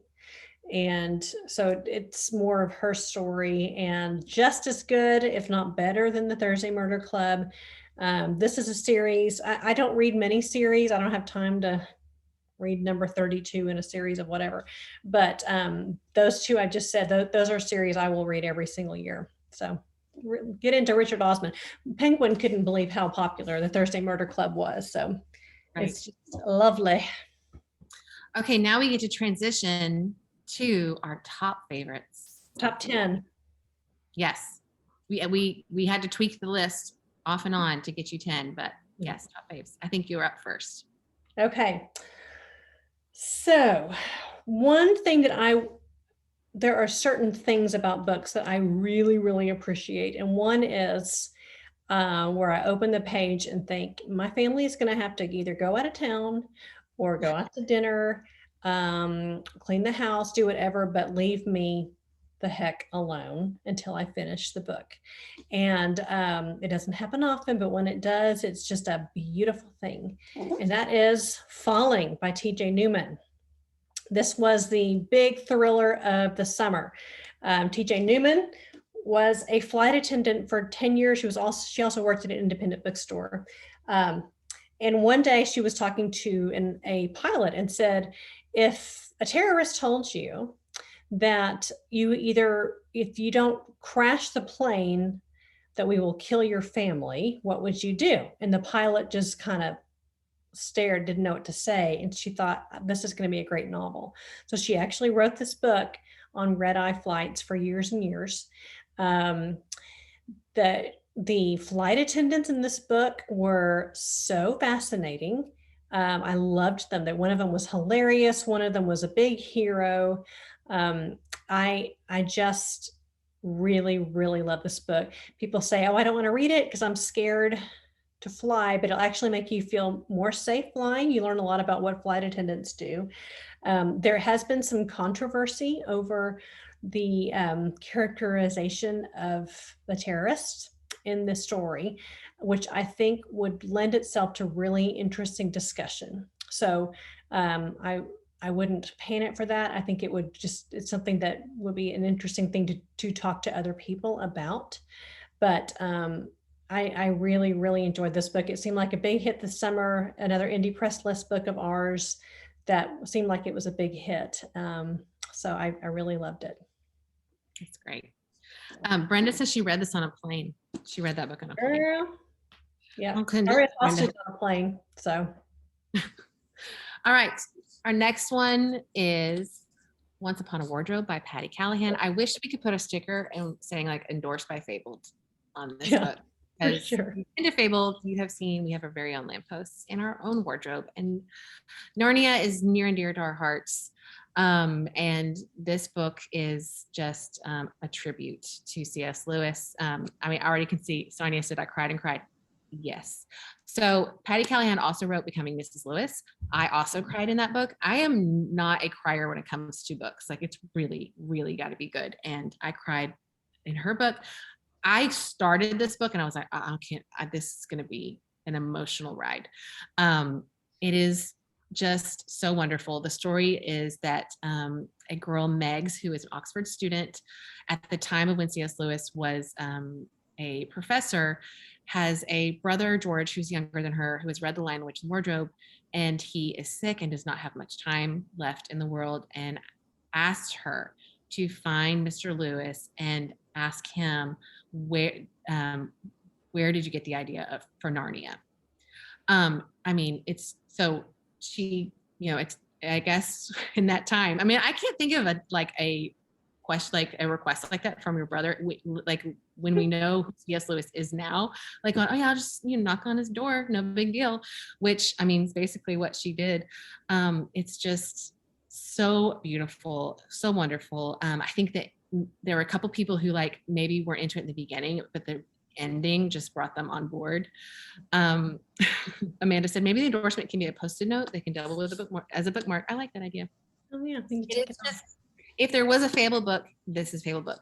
This is a wonderful Christmas book to read this Christmas because it's just magical and snow. There's a little light romance. And it really speaks to the power of stories in our lives, which we're all book lovers and we all love good stories. Yes. All right. So I referred earlier, little switch back to serial killers, to my boyfriend. And I was just kidding. My husband knows I love John Hart. I love him for how he writes. He's sort of an indie John Grisham. He writes about the South so well. His book, The Iron House, is one of my all-time favorite books. The Unwilling is set during the Vietnam era. There's three brothers. One of them was the family favorite who was killed in Vietnam. The baby of the family is 17-year-old Gibby, who's about to graduate from high school and be eligible for the draft. And the middle child went to Vietnam and something really bad happened, and he went to prison because of what he did. So he is now coming back to live in his hometown, and the mother is scared to death that he's going to be a bad influence on Gibby, who, she's lost one of her sons to prison, one of them to the war, and she wants to protect Gibby. Well, then after he comes home, a murder happens, and all eyes point to the brother who's just come home. So there is a serial killer in this book that reminds me of Hannibal Lecter. But I loved it. I mean, I was entertained from the beginning to the end. And I just recommend John Hart for anyone who loves a good thriller, but not necessarily, I mean, it's more of and just really good Southern writing. So that's The Unwilling. Right. Our next one is 56 Days by Catherine Ryan Howard, who we've already talked about. She's already on our list for The Nothing Man. Again, I will say I am not really I like thrillers, but it is easy for me to read a thriller and then forget completely about the characters and what happened. And I have even said, have I read that? And Elizabeth has told me about a thriller, and she's like, you've read that book, because I can forget about them so easily. This one is different, and Catherine Ryan Howard is different. This book is 56 Days, and it is set at a time where it's in Ireland and lockdown has just begun. Now, first inclination hearing that, I was like, I do not want to read about lockdown, but it really doesn't have to do with the stress or that's going on. It has to do with really, that's just really sets a scene to it, because it's about a couple who have just recently met each other, gotten along, and then decide to spend lockdown together. At the end of lockdown, however, there is a murder, and 56 Days counts down the days. Now, it does not go in order either. So I feel like you're a little bit guessing too of what's happened. I kept changing my mind on people and things. And I just think that Catherine Ryan Howard, she's a talented thriller writer. She really is. She's not a thriller writer who's just publishing things and you're like, oh yeah, I know this formula. She's different. And I really like her as someone who doesn't really love all the thrillers in the world. Yep. Monica asks, is it easier to read this one in print with the J's? I'm a visual person. I do not think if I heard this book, I do not think I'd be able to keep track, but that's only because I'm very visual and not an auditory person. Yeah. Yeah. Okay. Next one. This one scared me to death, which I love. And that is The Drowning Kind by Jennifer McMahon. Jennifer McMahon scares me a little bit. I wouldn't want to meet her in a dark alley. And someone mentioned a blurb is that she's kind of the new Shirley Jackson, which I totally get that. So in this story, there are sisters who were once very close, and one of them is kind of descending into madness and starts calling her sister constantly, kind of a paranoid activity. And the next morning, the sister just ignores all the phone calls. Well, the next morning she finds out that her sister's drowned in the pool in their ancestral home. And I think it's Vermont or New Hampshire. I think it's Vermont though. And you find out kind of as the story progresses that this pool gives health, gives wishes to the people who dip into it or drink from it. But the pool always wants something in return. And usually something very bad happens to the person who stops going and drinking the water or whatnot. It is scary. It is creepy, atmospheric, all the things. So if you like a good, scary, kind of ghosty book, I would recommend it. Yeah, but I love Jennifer McMahon. She's got another one coming out this year, and I can hardly wait to read it. So Okay, the next one is a backlist. Again, Meredith, my friend Meredith, recommended it. I read it, and it is a 5-star read, one of the top books of the year. That is The Devotion of Suspect X. This book was originally written in Japanese, translated. It's not hard to read for someone who speaks Texan only. And this is a story of a woman who is escaping a very abusive relationship. She has fled with her daughter to live in an apartment far away from her abusive husband. The abusive husband finds her very early on in the book, and bad things happen to this man. And the next door neighbor, who is kind of maybe has a crush on her, on this woman, knocks on the door. He knows what's happened, and he said, "Let me help you." And he finds a way to cover up this crime that is so smart and inventive and tight. So it's a cat and mouse game between these suspects and the police, and it just was fabulous. So if you like a good crime novel, and it's set in Japan, so it's very unique to us, I would recommend The Devotion of Suspect X. So. All right. We have here The Empire of Pain, The Secret History of the Sackler Dynasty. This is our third and final rich family story that we'll be featuring tonight. If you have watched on Hulu Dopesick, or if you read Dopesick, this is a deep dive into the Sackler family, and they, you may have seen their names on like at the Louvre or at the Metropolitan Museum.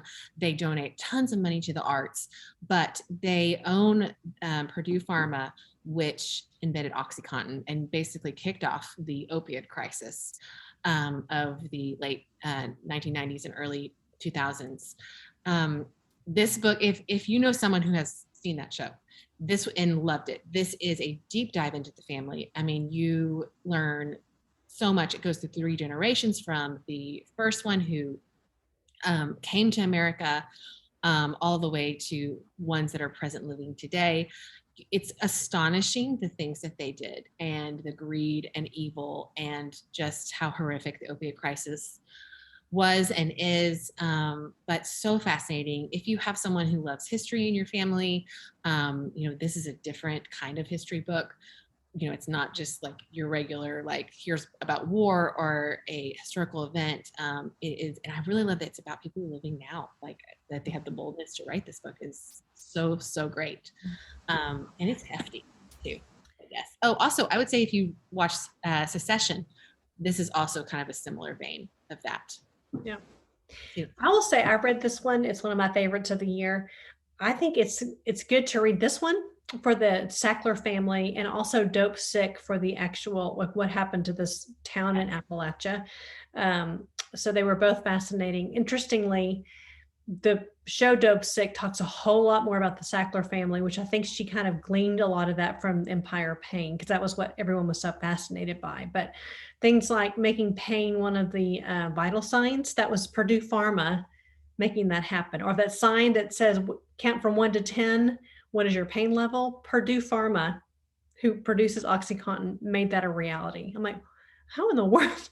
So it's just, it'll open your eyes. People really need to read the book to see what could possibly happen. So yeah, it's crazy. Okay, next one. The next 3 are my 3 favorites of the year. We Begin at the End. This one I read last December, and it has been on it was like, this is my top favorite of the year in January, and it never left the list.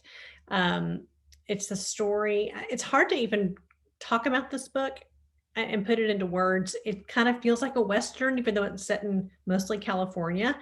The outlawed Duchess Day Radley is a 13-year-old girl who's taking care of her drug-addled mother and her brother. Something happens to her where her life is threatened, and the local sheriff, who has a lot of dealings with this family, tries to protect her.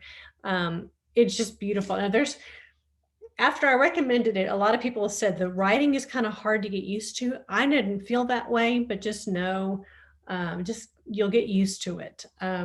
It was just a gorgeous book, in my opinion, and I love literary mystery is my 100% favorite genre. This one was just right in that sweet spot. So I just love this book so much. So we got to interview the author, and he was so fascinating, so charming. He is British, and to write this story in America so well was so interesting to me. And I think, was it a debut book too? What's it? Debut adult novel. Okay, that's right. Good. But definitely his breakout hit for sure. He was so cool, and just kind of talked about his whole journey, even becoming an author. Like it is not this like regular way of kind of choosing a career. He was fascinating. Yeah, definitely. That was a great interview for sure. Okay, the other one that I wanted to talk about as my top 3 favorites of the year is When the Stars Go Dark by Paula McLean. She was a historical fiction author for years and years and always wanted to write a mystery thriller. And this was her debut, or her attempt at a mystery thriller, and it worked better for me than her historical fiction. This is the perfect blend to me of nature writing, of true crime. She talks a lot about the Polly Klaas murder, which was something I was completely obsessed with when I was in college. And a cop who is just struggling with her own life. The cop was actually a foster child, which Paula McLean was a foster child, and writes with a lot of authenticity. This is another book. I laughed. I read this book in a day. I never stopped looking like this the entire day. Everything I did, I had this book in my face until I finished it. Just gorgeous. I can't recommend it more highly. So that was When the Stars Go Dark. All right. Well, guys, if you've been with us, thank you so much. We are going to reveal our last book, and Elizabeth and I have both deemed this our favorite book of the year. Sadly, and I'm going to tell you why we don't have a copy of it. It is called These Silent Woods. I have it on my phone here, by Kimmy Cunningham Grant. Elizabeth read this first, told me to read it. That's usually how it goes. Girl. That's right. Hey, Shiner. I found Shiner first. You did. And I'll give you credit. That one was totally your. I appreciate that. This book is so wonderful, and it really truly is one of my favorite books. It is my favorite book of the year. And I don't think the publisher anticipated how beloved this book is becoming and will be. So we have ordered tons of copies and trying to get them for wherever we can, because it is so wonderful. Valerie says her favorite for 2021 is this book as well, and Jerry is reading it now. I will tell you, the ending makes the book. I'll give you a summary of it, and of course I won't spoil it. It features Cooper and his daughter Finch. They are living deep in the Appalachian Mountains, far away from everyone. They're off the grid, basically, and there's reasons why they're off the grid.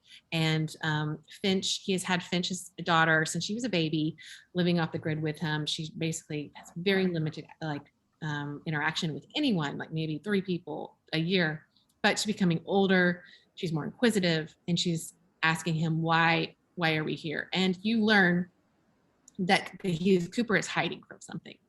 And this story is so beautiful.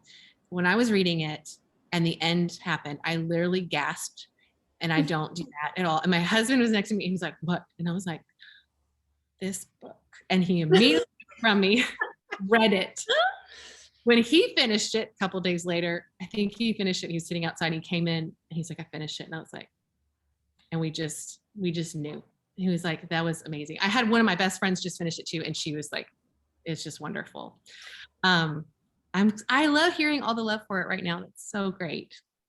This one is, when I finished it, I shut the page and I thought, this is my perfect book. The nature writing is lovely. Yes. The impending doom, very subtle, was always present in the book. The ending reminded me of one of my favorite classics, and I'm not going to tell you which one. Good. But I loved it. But I read it and I thought, this one is going to be hard to come by. I knew that it's not one that Macmillan was expecting to be all that great, but it was, and the demand for it is so high. We've got an event coming up. It's our Fabled Book Club book of January. Our publisher was like, you're going to have to find it somewhere else because we can't keep it in stock. Yes, I'm glad you mentioned that, because I just posted in the chat the link to that book club. So if you're already like, okay, I want to read it, and you want to hear what Kimmy, the author, has to say about this book in January, you will be ready to go, and you can feel free to sign up at the link above. Yeah, Melissa, I was like, Kimmy Cunningham Grant, you're welcome. We loved your book. Gonna get it to everyone. But and we're also going to start now. We feel very strongly. I do, and I know Alison and Kimberly feel this way too. But we want, as much as we can, to have our events be where everyone can join and not just people from Waco. So when we talk to the author on January 13th, that is going to always be on Zoom. But we're going to start doing an event where at noon on the day of the event, we're going to have an in-person book club in Waco. So if you want to talk about the book and have more of a classic book club feel, we can do that first. And then that night we'll have a Zoom event. So if you are in Waco, we would love for you to be a part of that as well. But yeah, that was my definitely favorite book of the fall. And it was not one of the big name books that I was expecting it to be, but what a lovely, unexpected gem. Yes, I know, especially at the end of the year too, when we kind of lost hope for some books. And Valerie, you're right. Everyone thinks, oh no, this is like a thriller or scary, These Silent Woods, like that Bird Box movie or something. It's not that way at all. So it's just open page one and enjoy the ride. And we will post about that live meeting on our website. So if you just forget what day or what time, we'll have that too. I posted in the chat the online sign up for this particular event. And I'm also going to post the links I posted at the beginning, which include the sheet that lists all the books we talked about and the link to the books directly so you can purchase them, and the code that you can use that gets 20% off. I will tell you too that it's not just these books that you get 20% off. You can get 20% off your whole purchase. And we have some really cute new merch in the shop too that's on our website. And I forgot the F there. And also, if you want, I offer a free service of a book buying appointment. You can do that in the store or on Facebook. I'm sorry, Facebook via FaceTime. And you can find me on our website, or you can direct message me at Waco Reads. And if you want to use that coupon but don't know exactly how to use it, I can help you find a way to put books in your hands that you didn't even know you needed. Yes. And Lisa had a good question. Is it too late to ship for Christmas? All right. Very good question, because we were kind of running into this where most bookstores or retailers, they're small, have said right now there's no guarantee that you'll receive your book or purchase by Christmas. We have not seen a whole lot of shipping delays that we were anticipating. So it's very possible, we're not guaranteeing anything, but it's very possible that you can get it and ship in time for Christmas. I think USPS, their cutoff is December 15th. So if you get it, in before next Monday, I think it should work. But again, like, it's like a week, right? I mean, no yes. Guarantee. Yes, but it's not as bad as we thought it would be.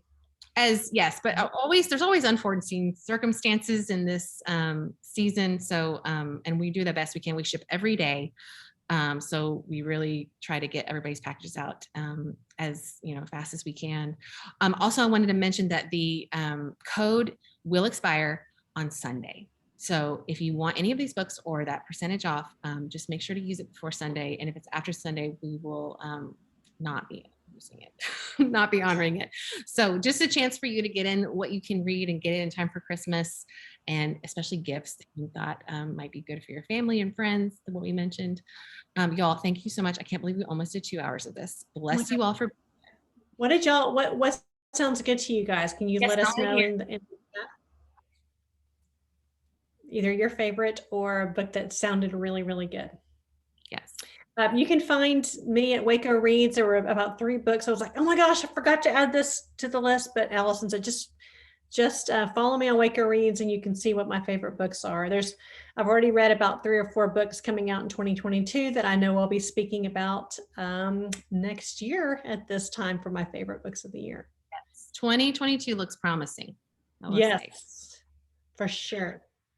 Well, great. Well, thank you guys so much. I love seeing all the books that everyone is mentioning. Truly appreciate you for sticking with us through all of our summaries and commentary about these books. We really try to pick the books that are worth your while and that you love them. So of course, always email us if you need anything, and we look forward to seeing those orders and seeing what you guys think of the books. Merry Christmas and Happy New Year. Bye guys. Bye.